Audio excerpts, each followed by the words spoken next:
see, bro. There's so many that I want to watch.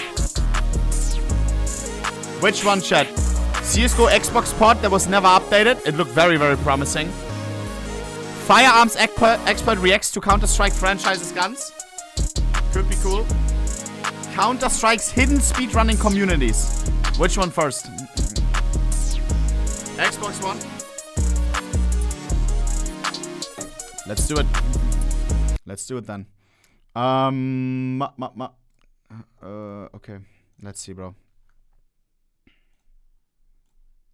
Counter-Strike Global Offensive just celebrated its 7th birthday last week, and it's fascinating to see just how much has changed since its introduction in 2012.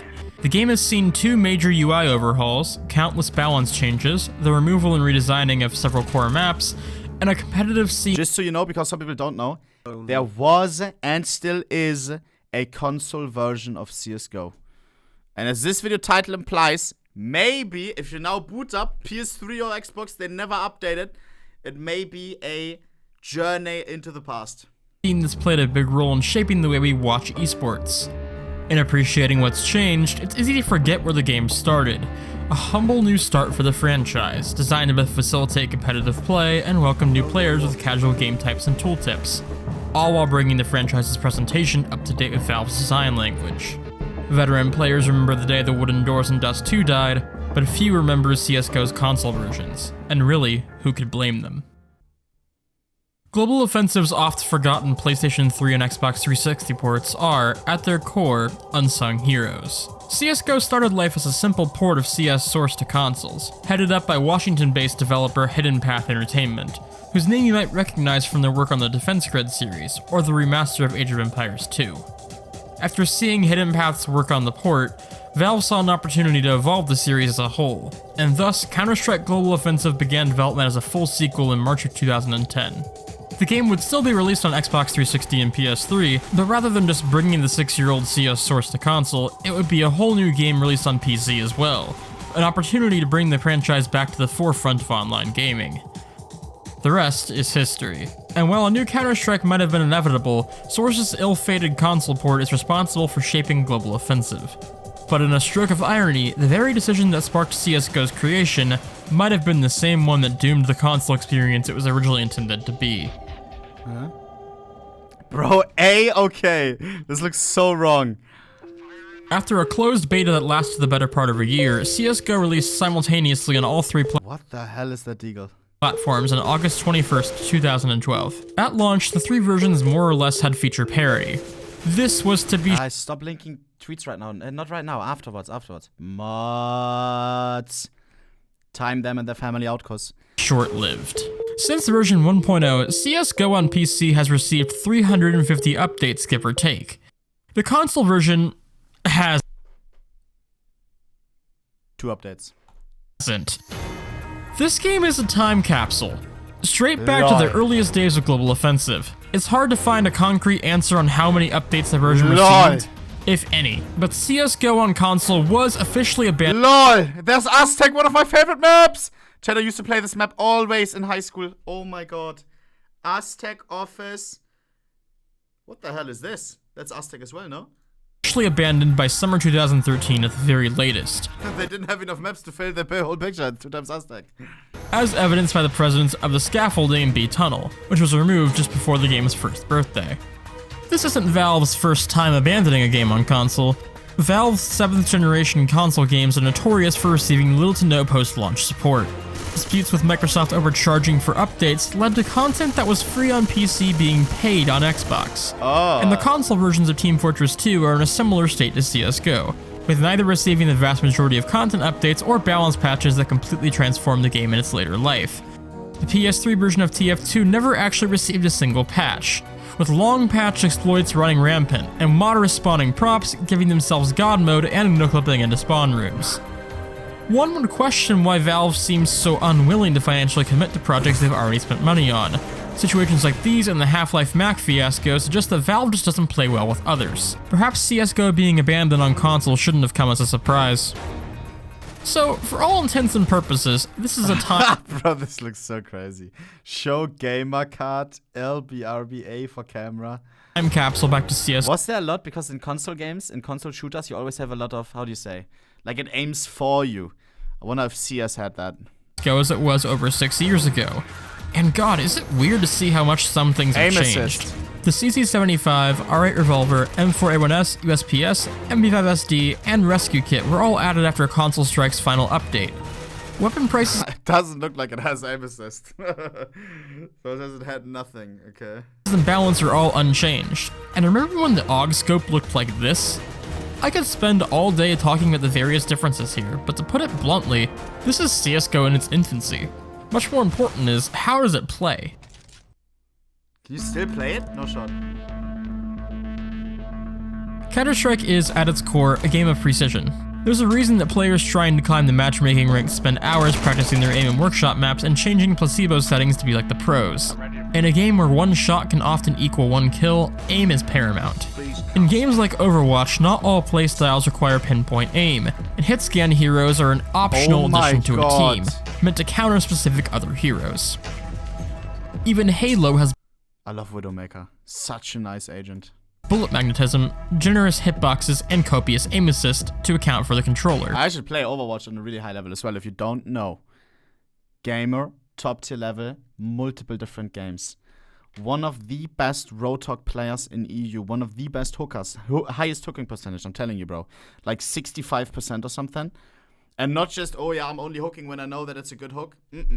Like actually like hooking always when cooldown is, it's crazy, bro, I'm telling you. Counter-Strike has none of this. 1mm off and your shot will connect. Yeah. Simply put, Counter-Strike is the antithesis of other competitive shooters. Its sandbox is simple, but a low time to kill, strict hitboxes, and punishing damage make for a skill ceiling like a cathedral. There is nothing inherently wrong with the control scheme. It works well enough in most games. I do have some gripes with the way weapon switching works. Puzzlingly, the efficacy of Half-Life 2's D-pad menu was changed in favor of awkwardly spamming the shoulder and Y buttons to cycle through weapons and equipment. This makes carrying and using utility a chore. Why did they change it? Of course, to make room for voting? What the fuck? Seriously? What? Put this in a pause menu. Navigating tight areas of maps is a bit tricky since the inherent design of analog sticks means that your character continues walking for a bit after you stop holding forward on the stick. All of these factors are inconvenient, but they aren't what kills the experience. That blame rests squarely on how the gunplay works on console, or more specifically, how it doesn't. Bro, this CSGO console seems like a terrible idea, man. I probably don't have to spell this one out for you. A first-person shooter that requires pinpoint accuracy does not mix well with the controller. The best way to explain this is to show it done right, which brings us to Counter-Strike for the original Xbox. Similar to how the original This is how you play. You better watch your mouth, bro. concept of Global Offensive was to bring an adaptation of CS sourced to consoles, CS for Xbox was designed specifically for console play, with a basis in Turtle Rock Studios' Counter-Strike Condition Zero. The basic formula is all here. The game mode, maps, guns, they all make their appearances. Where CS for Xbox differs from its source material is in its gunplay and how it was adapted for controllers. Hitboxes are larger, aim is fluid, and the frame rate is solid. CS for Xbox may not have been a perfect adaptation of Counter-Strike, but it's sold like hotcakes, and it feels very competent, even today. This game proves that Counter-Strike's formula can absolutely work in a console environment. And Rainbow Six's entries, old and new, only solidify that a tactical shooter does not need a mouse to be playable or fun. It just needs to be tweaked for the platform. By sharp contrast, CSGO's gunplay on console is identical to that of the PC version. Aim assist that formers assure me exists is all but unnoticeable. There is no comfortable sensitivity. Either it's too sensitive and I can't make precise adjustments to line up headshots, or the sensitivity is too low, and reacting to an enemy push is nigh impossible. And if you thought head glitching was annoying on PC, wait until you have to line up a headshot with this thing. All of this is exacerbated by the fact that most of your time on this game will be spent fighting bots, who by merit of being computers don't have to struggle with controllers and thus aim just fine. Dying to a bot on PC is embarrassing. Dying to a bot on console is commonplace. The Xbox 360 version of CSGO was restricted to a regular controller, but the PS3 version had two optional methods. Players can simply plug in a USB mouse and keyboard, granting the means to absolutely stomp. More interestingly, the game supported the PlayStation Move. making CSGO for the PS3 look and feel What the hell is that? like one of those Wii Call of Duty games. This is really interesting, and What something the I'm curious hell? to try out for myself, if I can get my hands on some Move controllers. So, it handles like ass, but at least on 360, everyone is on a level playing field. And with the game being added to backwards compatibility on Xbox One a couple of years back, the servers aren't completely dead. I have still yet to find a full lobby, but I've gotten close. Oh, I was please. pretty consistently It has voice chat, right? able to find players in matchmaking, with empty player slots being filled with bots we could take over after dying so we could continue fighting. And man, get ready to experience a lot of this.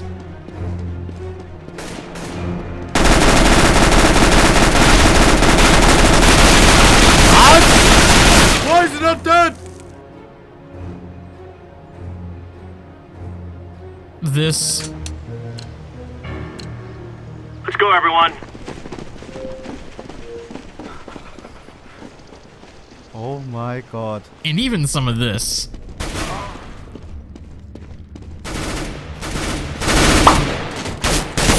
Banned for team killing the bots. Terrorists win. I feel like I'm really trashing this game, but it really isn't a great experience.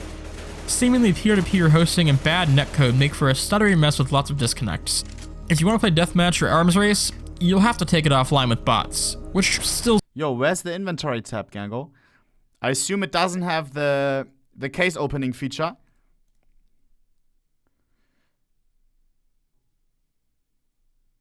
Does it have it or no? There's no Steam inventory. Oh, hell nah. Yeah, I'm never playing this. take it offline with bots. Yo! Stable breath. No, stale breath with the 10 zifter. Hearts in the chat now. Hearts in the chat now. Yeah, this isn't interesting for me. Like the Xbox version then. Which still seem to have a bit of stutter. If Maybe it had revolver cases, Bravo cases, I'd be down to try it. bot Ulrich has Comcast. But, and this is a big but, at this point, there really is no reason to play this game as a serious competitive shooter. Why the decision was made to bring CSGO of all games to the backward compatibility program is beyond me. But oddly, I'm thankful it was. Despite all the network problems, abysmal controls, and outdated balance, playing this long-forgotten port has reminded me of things I once saw every single day that I'd forgotten years ago when a patch took them away for good. Walking through old Nuke and Train, two of my favorite maps in Counter-Strike history, as I remembered them before the That's redesigns, sick. was a wonderful reminder of what once was. And this is to say nothing of the people I encountered. Xbox Live has ironically become a very antisocial place, with public voice chat channels sitting empty and with little to remind you of the human behind the avatar, except a screen name plastered above their head. But when playing a dead game like this one, there's a sense of camaraderie among the few keeping it going. The shared knowledge that you strange few are the only ones in the world playing this game that everyone else has forgotten, Talk to and them. left to rot in the furthest recesses of the digital marketplace. Occasionally, I'd run across someone with a mic, but rarely would they speak English. Nice. Mostly, I'd hear them chattering to themselves about the game, or to their family or friends. Some were children, likely playing the multiplayer trial that for some reason is still available in the store.